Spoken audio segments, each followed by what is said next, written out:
Welcome to the Someone Somewhere podcast. It's Saturday, December 21st, and I'm your host, Nicole. This is episode 30. This episode is brought to you by Polycultured, our farm resources blog. We create informative content and tools for sustaining backyard food production on small plots and in urban areas. If you enjoy this content, please support us by going to www.patreon.com/polycultured. This episode is going to cover one of the most important women scientists of the 20th century, because I think it's pretty important that women who make such a large impact on the future are acknowledged, as we are often overlooked and written out of history. Rachel Carson was the author of the now famous book Silent Spring, which had a massive impact both nationally and globally on environmental policy regarding the use of pesticides. Like many women scientists, Carson is still overlooked today outside of environmentalist circles, but her legacy cannot be denied. This podcast will give a brief history of Rachel Carson's life and work and discuss our current state of affairs when it comes to how we manage wildlife and agriculture without the use of harmful chemicals. Rachel Carson was born on May 27, 1907, in rural Pennsylvania. She loved nature from the time she was a child and went on to study at the Pennsylvania College for Women, now Chatham University. After finishing her bachelor's in 1929, she studied at the Oceanographic Institute at Woods Hole, Massachusetts, and later received her master's in zoology from Johns Hopkins University in 1932. She had fully intended to continue for a doctorate, but was forced to leave Johns Hopkins to search for a full-time teaching position to help support her family during the Great Depression. In 1936, Carson became the second woman ever hired by the U.S. Bureau of Fisheries, where she worked for 15 years writing materials for public consumption, such as brochures and a radio program. She also had the job of analyzing and reporting field data on local fish populations. Eventually, she was promoted to editor-in-chief for the U.S. Fish and Wildlife Service. Along with writing for her job, she also penned a series of articles and submitted them to newspapers for publication. In 1937, the Atlantic Monthly accepted a piece titled Undersea. The famous publishing house Simon & Schuster contacted Carson after the essay was published, which resulted in her first book. Carson wrote 4 books during her lifetime, with a few others published posthumously. Her earliest works, Under the Sea Wind, 1941, and The Sea Around Us, focused on sea life, chronicling East Coast ecosystems with poetic inflection. Carson resigned from government service in 1952 to devote herself to writing. She continued to do field and library research on the ecosystems of the Atlantic coast. Threaded through all of Carson's writing was the idea that human beings were a part of nature, yet separated ourselves primarily by the power to alter the natural environment, in some cases irreversibly. The Sea Around Us remained on the bestsellers list for over 18 months and launched her into the spotlight as a famous author. Carson dabbled in writing about evolution, but ultimately decided to place her focus on conservation. She joined the Nature Conservancy and made plans to purchase an area of pristine Maine woodlands. Unfortunately, her plans changed rather quickly when her niece died suddenly, and Rachel took up the responsibility for caring for her 5-year-old son. She adopted him and also cared for her ailing mother when she moved to Silver Spring, Maryland. Although Carson had learned about the pesticide DDT since around 1945, editors did not find the subject to be popular enough to write about. With popular support after World War II at a high, this new pesticide was often referred to as the, quote, insect bomb, and was used to control malaria and typhus among troops as well as civilians. Though it was first used during the war and was developed through military funding of science, it quickly became a best-selling insecticide available for home use. Rachel and her mother planned to move to Southport Island, Maine, when she received a letter from a local woman named Dorothy Freeman. In the summer of 1953, Freeman welcomed her to the new neighborhood, setting off a lifetime of friendship and correspondence. For the last 12 years of Carson's life, the two would exchange over 900 letters, seeing each other only in the summers when she returned to Maine. Many of these letters were burned before Rachel's death in 1964, and those that remained were compiled into a book, Always Rachel, which was edited by Freeman's granddaughter. They communicated about most all things in life, but their most common interest was a love of nature. Some of the letters have a tone and cadence that have led some historians to believe their relationship extended beyond friendship and into the realm of romantic, but because of the times, it's likely that the two kept this part of their relationship a secret. Carson's final letter to Freeman before her death ends with, "Never forget, dear one, how deeply I have loved you all these years." Whether or not Rachel Carson was queer is a question we may never be able to definitively answer, but the strength of their bond had a deep impact on Carson's life and writing. To be able to have a confidant and friend that she could be wholly honest with was important to her. After World War II, the use of synthetic chemical pesticides increased, and Carson began to write in order to warn the public about the long-term effects of pesticides. It is unclear what exactly prompted Carson to focus in on pesticides, with many biographies citing different sources. So here are just a few. In 1957, she moved to Silver Spring, Maryland, where she received a letter from a friend in Massachusetts about the sudden death of birds after pesticide spraying. She started closely following the federal proposals put forth by the United States Department of Agriculture concerning widespread pesticide spraying for the purposes of eradicating fire ants. The federal government also started a gypsy moth eradication program that involved aerial spraying of DDT and other pesticides on both public and private lands. Long Island residents resisted the program, which went all the way to the Supreme Court, and they lost, but they did win the right to gain injunctions on possible environmental damages. Other spraying programs included organophosphates and chlorinated hydrocarbons. The Audubon Naturalist Society openly opposed these programs and worked with Carson to expose the science that was currently available to support their arguments. This inspired her to write her most famous book, Silent Spring, which outlines pesticides' effects on ecosystems as well as human beings. The project took her 4 years, where she meticulously gathered evidence of environmental impacts of DDT and other pesticides. She collaborated with other scientists and journalists who were also documenting various physiological and environmental effects, including some confidential information which was leaked from government scientists. She quickly realized that there were scientists who were willing to dismiss the possible danger of pesticides, and then there were those who were willing to consider the possibility of ecological harm. Other sources for Carson's book included a group of biodynamic agriculture organic market gardeners and other concerned citizens who were autonomously compiling research. Ehrenfeld Pfeiffer was a German scientist, soil scientist, and leading advocate of biodynamic agriculture, who worked closely with Carson in her research phase for the book. She called the work of these individuals, quote, a goldmine of information, and though she strategically omitted some of the sources in the book's final publication, there is no doubt the impact that they had on making the book a well-researched and evidence-backed success. Carson used the brilliant strategy of this era's hysteria about radiation to draw in her readers, drawing parallels between nuclear fallout and a new invisible chemical threat of pesticides throughout Silent Spring. We are rightly appalled by the genetic effects of radiation. How then can we be indifferent to the same effect of chemicals that we disseminate widely in our environment? Carson wrote. She took direct shots at the chemical industry for purposefully covering up their knowledge that these pesticides were damaging in any way, as well as exposing their disinformation campaigns, which, among other influence, convinced public officials to accept them as truth. Carson died of breast cancer just 2 years later, but nothing could stop what she had already started with her writing. And it lives on today as one of the best science books of the 20th century, as it seamlessly combined scientific knowledge with beautiful prose. Silent Spring is also considered one of the most informative texts to the budding environmental movement, which would take shape in the decades to come. The title comes from the John Keats poem La Belle Dame sans Merci. The sedge is withered from the lake, and no birds sing. A world without the beautiful songbirds of springtime. In the late 1950s, herbicide was found on U.S. cranberries, which resulted in the halt of all cranberry sales. Carson was present for the FDA hearings on revising pesticide regulations, but she was disappointed because of the aggressive tactics of representatives from the chemical industry. In 1959, the USDA's Agricultural Research Service created a film called Fire Ant on Trial, where Carson's work was dismissed as propagandistic and praised for the use of pesticides.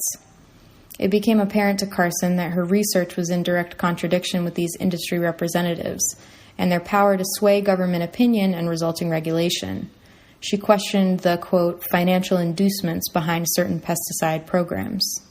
At the same time that Rachel Carson was gaining momentum with Silent Spring's indictment of pesticide on the environment, both the Library of Medicine and National Institutes of Health made contact with her to discuss the latest medical research on the effect of these substances on the human body.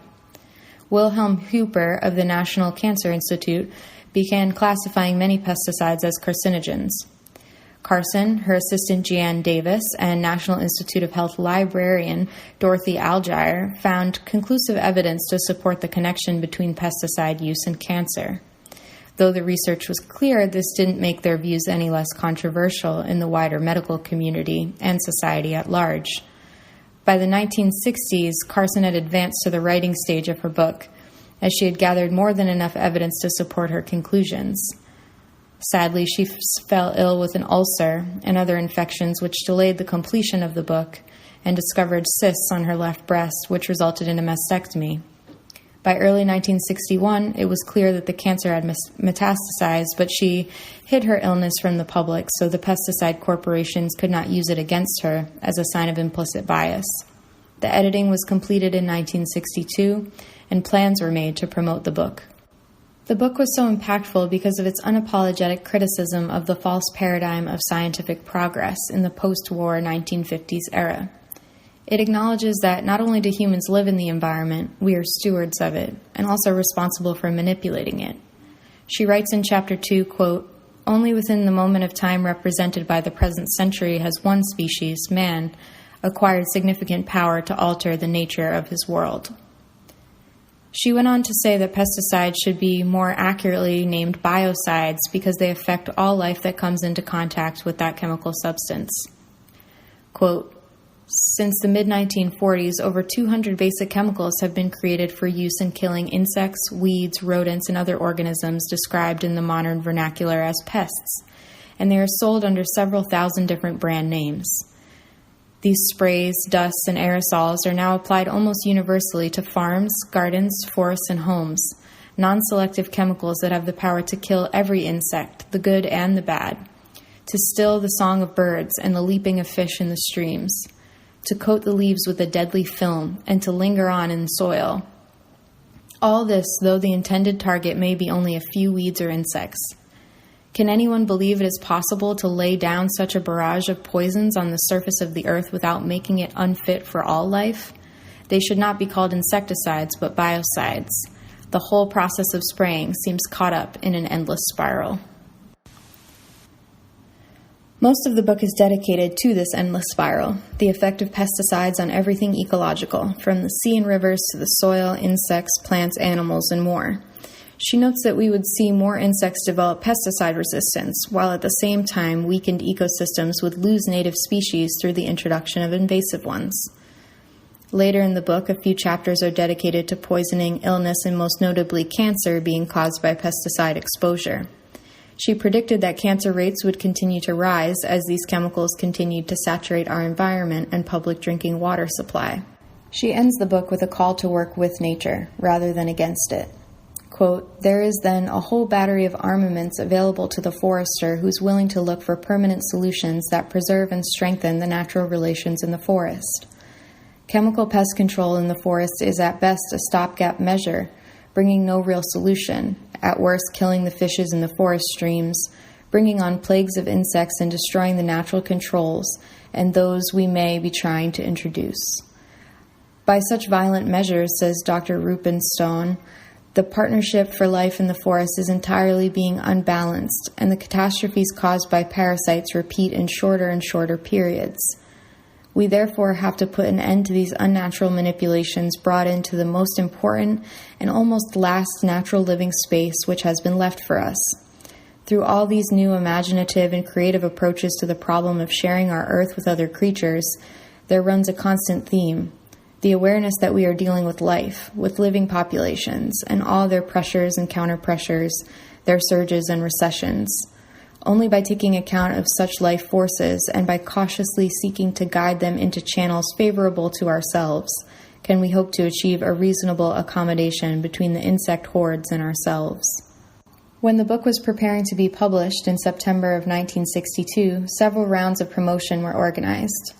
She found significant support from scientists with expertise in the field of agroecology and even distributed copies of Silent Spring at the White House Conference of Conservation in 1962, as well as giving a copy to Supreme Court Associate Justice William O. Douglas.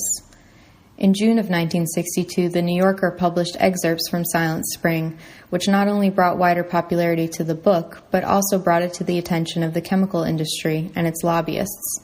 It was picked as Book of the Month in the same publication, as well as serialized versions published in Audubon magazine and a positive editorial in the New York Times. The backlash to the book began immediately, which was expected but still worrisome. This is why the book was examined in great detail before publishing, and Carson's lawyers were confident it would make it through the barrage of criticisms from industry professionals. The companies she indicted sought to discredit her, of course, calling her a communist and hysterical woman, and they worried about being sued for libel.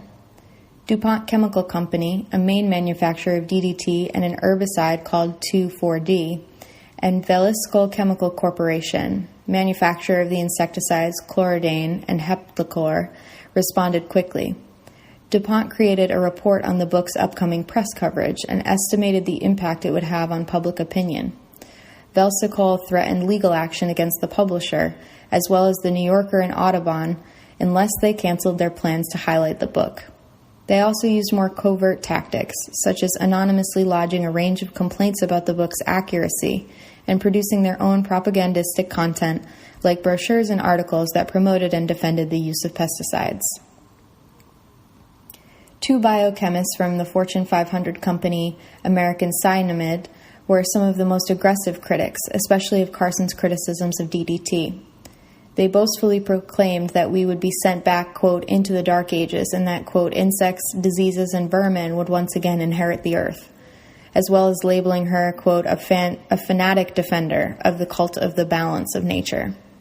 Sounds pretty dramatic if you ask me, but others took a different approach to attacking her credentials as a marine biologist and not a biochemist, as well as her personal character, calling her a spinster with sinister influences, and even a cat lady. Former U.S. Secretary of Agriculture Ezra Taft Benson wrote to Dwight D. Eisenhower that because Carson was unmarried despite being physically attractive, she was, quote, probably a communist.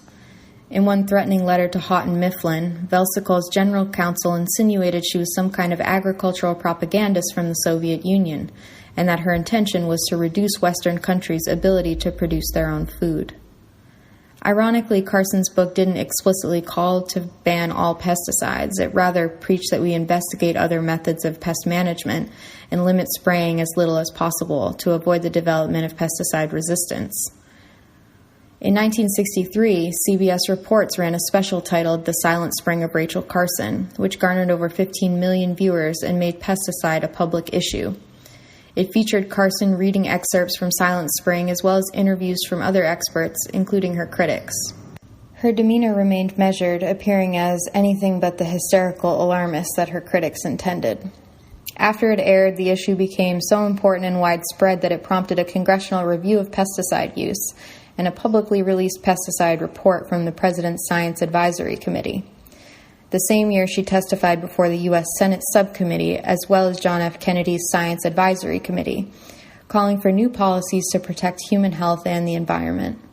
She is quoted as saying in these hearings that our heedless and destructive acts enter into the vast cycles of the earth and in time return to bring hazard to ourselves. Senator Ernest Grunig, a Democrat from Alaska, told Carson, every once in a while in the history of mankind, a book has appeared which has substantially altered the course of history. Sadly, Carson's health continued to decline as she underwent radiation therapy and was unable to speak at the many engagements she was invited to. It seems so sobering then that less than 2 years after Silent Spring was published, Rachel Carson died of a heart attack on April 14, 1964.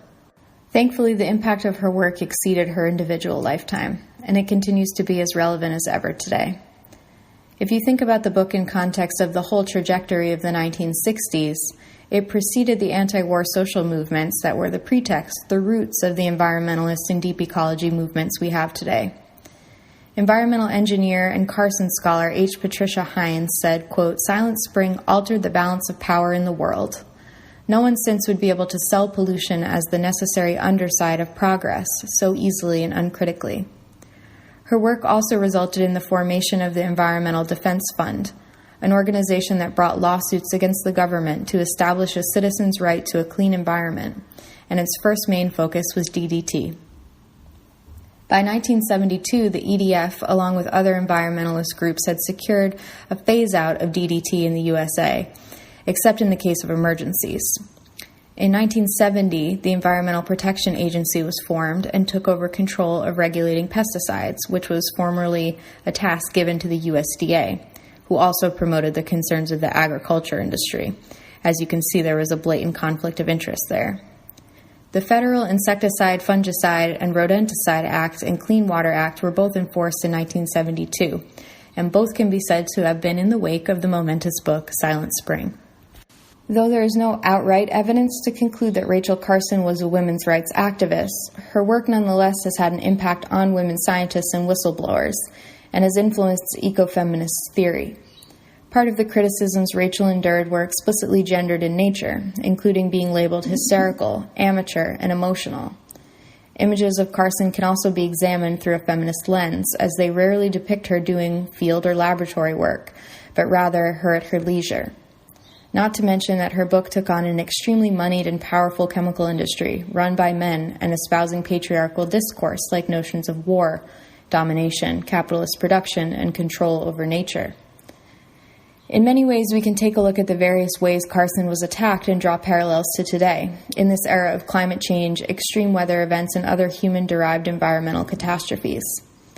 The lengths that the chemical industry underwent to discredit Carson are still happening to scientists today, and most, if not all, politicians must undermine the will of the people to placate the interests of these moneyed companies. The backlash to her work was so severe that, as much as it moved environmentalism and environmental policy forward, it was also a foreboding symbol of the fracturing that was to come. The slow and steady dismantling of environmental regulation, the imperialism that has resulted in these corporations making their way to vulnerable countries, the dumping of pollution and toxic waste into those countries, should all signify that capitalist notions of progress have a gaping underbelly. I believe Carson's hope was that her work would help unify humanity to undergo serious changes before it was too late for the ecology. Unfortunately, attacks on Carson and her work continue today. To accept her work would be an indictment of the whole system at this point, so there's a vested interest in denigrating it. Some say that she is a scientist who cherry-picked her studies to suit her biased ideology, and others claim she's responsible for malaria, and others saying that banning DDT, quote, killed more people than Hitler. These criticisms are just as inflammatory and false as they sound, but it bears repeating that this is how current discourse continues to treat people who sound the alarm on climate and the destruction of ecological life at large. Not only do we have to worry about pesticides, herbicides, fungicides, and other agricultural chemicals, we also find endocrine-disrupting chemicals in everything. From our cookware, to our skincare, to our menstrual products, we have synthetic chemicals which are interfering with our hormonal systems, immune systems, intestinal tracts, brains, and more. In many ways, the legacy of her work still impacts the way ecologists and permaculturalists approach pest management. There are many contemporary examples of ways to manage pests without the use of biocides. Restoring balance to the ecosystem is possible when we take into account that nature wants to stay in a balance. By being aware of this in the way we design our spaces and steward wild spaces, we can continue to encourage nature to do what she wants to do on her own. Working with nature and not against is one of the things that gives me the most hope for our future. We have the tools and many of us know how to use them, but it is those that seek to continue the destruction that we must work very hard to stop. Our efforts will be largely futile without the ability to stop them at the same time. To quote the end of the book, "As crude a weapon as the caveman's club, the chemical barrage has been hurled against the fabric of life, a fabric on the one hand delicate and destructible, and on the other miraculously tough and resilient, and capable of striking back in unexpected ways. These extraordinary capacities of life have been ignored by the practitioners of chemical control, who have brought to their task no high-minded orientation, no humility before the vast forces with which they tamper. The control of nature is a phrase conceived in arrogance, born of the Neanderthal age of biology and philosophy, when it was supposed that nature exists for the convenience of man. The concepts and practices of applied entomology, for the most part, date from the Stone Age of science. It is our alarming misfortune that so primitive a science has armed itself with the most modern and terrible weapons, and that in turning them against the insects, it has also turned them against the earth. As we continue to fight for not just our own future, but the future of all living things on this unique planet, we must think in the spirit of women scientists who were unafraid, who blew the whistle and challenged the industry when no one else had the bravery to do so. We thank you, Rachel.